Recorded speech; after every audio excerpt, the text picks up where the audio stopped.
Hello नमस्कार।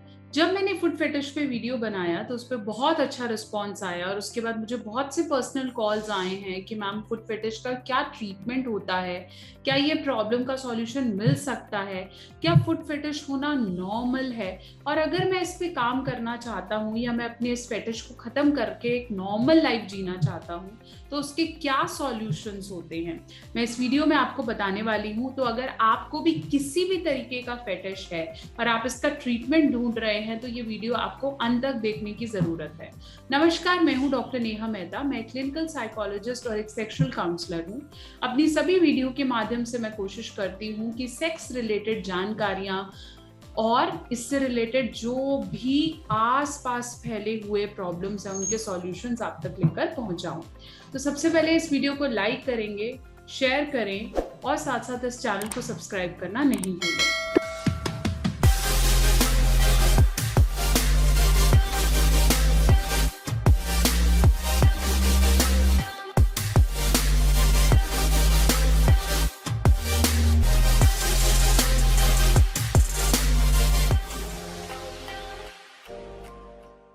तो मैं बात कर रही थी फेटिश के ट्रीटमेंट के बारे में। सबसे पहले जानिए फेटिशेस क्या होते हैं।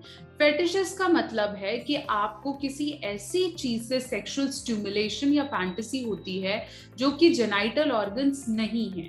जैसे यूजुअली लोगों को स्टिमुलेशन कब होती है, जब हम फीमेल के ऐसे ऑर्गन्स देखते हैं जो कि सेक्स में इन्वॉल्व रहते हैं, या मेल का पेनिस है, ये सब चीजें क्या करता है, अपने को सेक्सुअल स्टिमुलेशंस देता है। लेकिन जब इसको छोड़ के और चीजें आपको स्टिमुलेशन दे, जैसे पसीना, किसी के पाँव, किसी के पैर, किसी के हाथों की उंगलियां, नेल्स होता है, किसी के कानों की झुमकियां होता है, किसी का क्लीवेज होता है।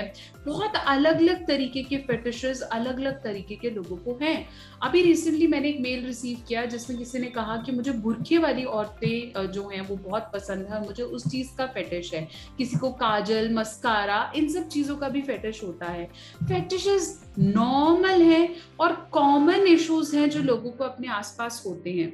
लेकिन तर्क की बात यहाँ आती है, प्रॉब्लम की बात यहाँ आती है जब ये फेटिशेस हमारे अंदर तक सीमित ना रहकर हमारे आसपास हमें दिखने लगे और क्या हो कि हम अपनी नॉर्मल लाइफ ना जिए। जैसे किसी को फुट फेटिश है तो वो अपने आसपास लोगों, औरतों के पैर देखता जा रहा है और फिर वो अपने काम पे फोकस नहीं कर पा रहा है। उसको ऐसा लगेगा कि हर दूसरी तीसरी फीमेल उसको सेक्सुअल अराउजल दे रही है, तो वहां पे वो अपने काम पे फोकस नहीं कर पाएगा। अब अगर मैं बात करूं इनके ट्रीटमेंट की, फेटिश के ट्रीटमेंट के लिए सबसे ज्यादा इस चीज को मानना जरूरी है कि कभी भी ये प्रॉब्लम्स 100% ठीक नहीं होती। हाँ, इन पे बहुत हद तक कंट्रोल पाया जाता है। मजा तो तब आए जब आपके फेटिश को आपका पार्टनर भी इंजॉय कर ले। यहाँ पर जब भी हम ट्रीटमेंट स्टार्ट करते हैं तो सेक्सुअल थेरेपी सबसे सबसे बड़ा और बेहतर सॉल्यूशन है।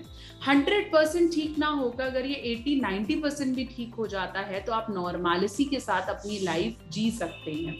जब मेरे पास क्लाइंट आता है फेटिश के इश्यूज के लिए तो हम उस पर एक सेक्सुअल असेसमेंट करते हैं जिसे हम कहते हैं फुट फेटिश साइकोसेक्सुअल असेसमेंट।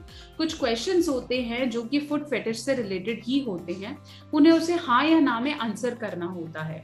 उस टेस्ट को कराने के पीछे का उद्देश्य ये है ताकि हम इस चीज को आइडेंटिफाई कर पाए कि क्या फुट फेटिश उनकी पर्सनालिटी में आ गया है या फिर सिर्फ ये एक इन्फ्लुएंस्ड फेटिश है। जैसे कभी कभार हमारी गर्लफ्रेंड को ये पसंद था शादी से पहले, या मेरे फ्रेंड्स जो हैं बॉयज, उनके साथ मैंने ऐसा अटेम्प्ट किया और मुझे भी अच्छा लगने लगा, तो ऑटोमेटिकली वो मेरे को पसंद आने लगा और मैं वैसे ही करने लगा। तो ये चीज भी रूल आउट करनी जरूरी है कि क्या ये आपके नेचर या पर्सनालिटी का पार्ट है या सिर्फ ये आउट ऑफ इन्फ्लुएंस हो रहा है। तो जब ये दोनों चीजें क्लियर हो जाती हैं उसके बाद हम सेक्स थेरेपी शुरू करते हैं। ये थेरेपीज आप ऑनलाइन वीडियो कॉल के माध्यम से या फेस टू फेस सेशंस में भी कर सकते हैं। सबसे इंपॉर्टेंट थेरेपी है एवर्जन थेरेपी। एवर्जन थेरेपी का मतलब है कि धीरे धीरे किसी भी आदत को छुड़वाना, जो कि बिहेवियर थेरेपी का एक सबसे इंपॉर्टेंट पार्ट है। इसके अलावा CBT therapy, cognitive behaviour therapy, sexual desensitization therapy, ये सब थेरेपीज आपको हेल्प करती हैं जिससे आप धीरे धीरे फेटिशेस से बाहर आ जाते हैं। अब आपको ये समझ में आ गया कि इसका ट्रीटमेंट पॉसिबल है। ट्रीटमेंट से बाहर निकलकर आप अपनी नॉर्मल सेक्सुअल लाइफ एंजॉय कर पाएंगे, नहीं तो आपको प्रॉब्लम हो जाएगी। प्रॉब्लम आप समझते हैं, बहुत से मेल्स जो मेरे पास कॉल करके ये कह रहे हैं कि इतना ज्यादा मुझे फेटिश है कि अब अपनी वाइफ चाहे वो मुझे 100% भी एफर्ट दे दे, मुझे उसके साथ कंफर्टेबल महसूस नहीं होता, मुझे प्लेजर महसूस नहीं होता, क्योंकि अब आपका फेटिश आपकी नॉर्मलिटी से ऊपर बढ़ गया है। तो अगर आपको भी ऐसा महसूस हो रहा है तो आप किस चीज का इंतजार कर रहे हैं? फटाफट से सेशन बुक कीजिए। और ये कोई बहुत बड़ा ट्रीटमेंट नहीं है और ना ही कोई मेडिसिनल ट्रीटमेंट है। आपको अपने बिहेवियर पे काम करना होगा, अपने सेक्सुअल थॉट्स पे काम करना होगा, और आप देखेंगे कि कुछ सेशंस के बाद विद इन अ मंथ और सो आप नॉर्मली अपनी लाइफ को जी पाएंगे। तो फिर अभी बुक करें और अपने इन फेटिशेस पे कंट्रोल पाने की कोशिश करें। आशा करती हूँ कि मेरी वीडियो आपके बहुत से क्वेश्चन के आंसर्स के सॉल्यूशन दे पाई है। तो आपको भी अब किसी भी चीज का फेटिश है, आप सीमित नहीं रहेंगे और उसके ट्रीटमेंट की तरफ बढ़ेंगे। मेरे साथ जुड़ने के लिए आप मुझे इंस्टाग्राम या फेसबुक पे भी कनेक्ट कर सकते हैं, डॉक्टर नेहा ऑफिशियल। साथ साथ सेशन बुक करने के लिए आप drnehamehta.com पर भी जा सकते हैं। बने रहें, जुड़े रहें, इस चैनल को सब्सक्राइब करना नहीं भूलें।